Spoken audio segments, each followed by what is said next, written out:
مسلمان باوجود حق پر ہونے کے، باوجود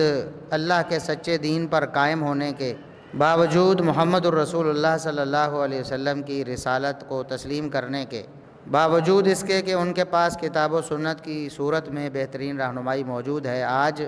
پسے ہوئے ہیں، آج حقارت کی نظروں سے دیکھے جاتے ہیں، آج دوسروں کے محتاج ہیں، آج غیروں کے آگے ہاتھ پھیلانے پر مجبور ہیں۔ تو آج ہم ان اسباب کا جائزہ لیتے ہیں جن اسباب کی وجہ سے ہم ان حالات سے دوچار ہیں، اور وقتی حل کی بجائے ہمیں مستقل حل کی طرف بھی توجہ کرنی چاہیے کہ کس طرح ہم امت کو اس دلدل سے نکال سکتے ہیں اور ہمیشہ کے لیے امت مسلمہ اپنا کھویا ہوا مقام دوبارہ حاصل کر سکتی ہے۔ تو اللہ رب العزت نے جو وعدہ کیا ہے قرآن کریم میں نصرت کا، اقتدار کا، قوت کا، غلبے کا، اللہ رب العزت نے ایمان اور عمل صالح کے ساتھ مشروط کیا ہے۔ جب تک ایمان اور عمل صالح کو ہم اختیار نہیں کریں گے تب تک ہم قوت اور غلبہ حاصل نہیں کر سکتے، تب تک ہم محکوم اور مجبور رہیں گے، تب تک ہمارے اوپر آفتیں مصیبتیں ٹوٹتی رہیں گی، تب تک دشمن ہمارے اوپر حاوی رہے گا۔ اللہ رب العزت نے قرآن کریم میں ارشاد فرمایا ہے سورہ نور میں، وعد اللہ الذین آمنوا منکم وعاملوا الصالحات لیستخلفنہم فی الارض کما استخلف الذین من قبلہم۔ اللہ رب العزت نے جو وعدہ کیا ہے اقتدار اور غلبے کا، وہ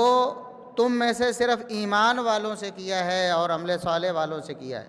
جو اللہ رب العزت کی توحید پر کامل ایمان رکھتے ہیں، اللہ رب العزت کے ساتھ کسی کو شریک نہیں ٹھہراتے، کسی درجے میں بھی اللہ رب العزت کے مقابل کسی کو کھڑا نہیں کرتے، اسی طرح اللہ کے انبیاء پر، اس کی کتابوں پر، تقدیر پر ایمان رکھتے ہیں، ان کا ایمان ہر قسم کے کفر کی ملاوٹ سے پاک ہے، ہر قسم کے شرک کی ملاوٹ سے پاک ہے، اور وہ عامل الصالحات نیک اعمال بجا لاتے ہیں۔ اللہ رب العزت کے نیک بندے ہیں، کتاب و سنت میں جتنے بھی احکامات ہیں ان کی پابندی کرنے والے ہیں، گناہوں سے اپنے آپ کو بچانے والے ہیں، اللہ کی نافرمانیوں سے، بدماشیوں سے، عیاشیوں سے دور رہنے والے، اللہ رب العزت سے ڈر کر زندگی بسر کرنے والے ہیں۔ اللہ فرماتا ہے میں نے ان سے وعدہ کیا ہے کہ لَيَسْتَخْلِفَنَّهُمْ فِي الْأَرْضِ، کہ انہیں میں زمین پر غلبہ عطا فرماؤں، زمین کا اقتدار اور حکومت انہیں ملے گی جو ایمان اور عمل صالح سے مزین کریں گے اپنے آپ کو۔ کیسے اللہ رب العزت غلبہ عطا فرمائے گا؟ كَمَا اسْتَخْلَفَ الَّذِينَ مِن قَبْلِهِمْ، جس طرح ان سے پہلے لوگوں کو اللہ رب العزت نے ایمان اور عمل صالح کی بنیاد پر غلبہ عطا فرمایا۔ آج ہم اسلام کی تاریخ پڑھتے ہیں تو لوگ کہتے ہیں کہ اسلام پہ ایک بڑا سنہرا دور گزرا ہے، اسلام پوری دنیا پہ غالب رہا ہے، پوری دنیا والے مسلمانوں سے ڈرتے تھے، ان کے رعب کے نیچے رہتے تھے اور مسلمانوں کے محکوم بن کر زندگی گزارتے تھے، مسلمان حاکم تھے پوری دنیا کے۔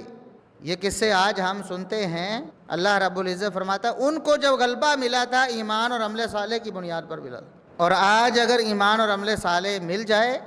لوگ ایمان اور عمل صالح کو اپنا لیں تو پھر سے اللہ رب العزت اسی طرح غلبہ عطا فرمائے گا جس طرح پہلے لوگوں کو غلبہ عطا فرمایا تھا، جس طرح ہمارے آباء تھے، ہمارے اسلاف تھے، صحابہ کرام رضوان اللہ علیہم اجمعین کا سنہرا دور تھا، پھر تابعین کا دور تھا، جس طرح انہیں اللہ رب العزت نے غلبہ دیا اسی طرح اللہ رب العزت غلبہ عطا فرمائے گا۔ لیکن شرط کیا ہے؟ ایمان اور عمل صالح۔ اگر ایمان اور عمل صالح نہیں ہے تو پھر یہ خواب دیکھنا چھوڑ دیں کہ ہم غالب ہو جائیں گے، پوری دنیا کی حکومت ہمارے پاس آ جائے گی، خلافت کا نظام قائم ہو جائے گا، یہ سب جھوٹے خواب ہیں جب تک ایمان اور عمل صالح کو ہم اختیار نہیں کرتے۔ اللہ رب العزت فرماتا وَلَيُمَكِّنَنَّ لَهُمْ دِينَهُمُ الَّذِي ارْتَضَىٰ لَهُمْ، جب ایمان اور عمل صالح سے اپنے آپ کو یہ آراستہ کر لیں گے پھر اللہ رب العزت ان کے دین کو غلبہ عطا فرما دے گا۔ دین جو اللہ رب العزت کا پسندیدہ دین اسلام ہے، اللہ رب العزت اس کو دنیا پر غالب کر دیں گے، کوئی اسلام کا مقابلہ نہیں کر پائے گا پھر۔ اور وَلَيُبَدِّلَنَّهُم مِّن بَعْدِ خَوْفِهِمْ أَمْنًا، اللہ رب العزت ایمان اور عمل صالح کی بنیاد پر اس کی وجہ سے اللہ رب العزت مسلمانوں کے خوف کو امن میں بدل دیں گے۔ لیکن اگر یہ ایمان اور عمل صالح اختیار نہیں کرتے پھر ان کے مسائل حل نہیں ہو سکتے۔ اور اللہ رب العزت نے ارشاد فرمایا یا ایھا الذین آمنوا ان تنصر اللہ ینصرکم ویثبت اقدامکم، ایمان والو یاد رکھو اگر تم اللہ کے دین کی نصرت کرو گے، اللہ کے دین کی مدد کرو گے،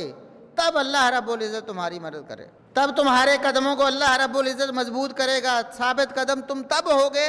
جب تم اللہ کے دین پر چلو گے، اللہ کے دین کو مضبوط کرو گے۔ جتنا اللہ کا دین مضبوط ہوگا اتنے اللہ کے دین کے ماننے والے مضبوط ہوں گے۔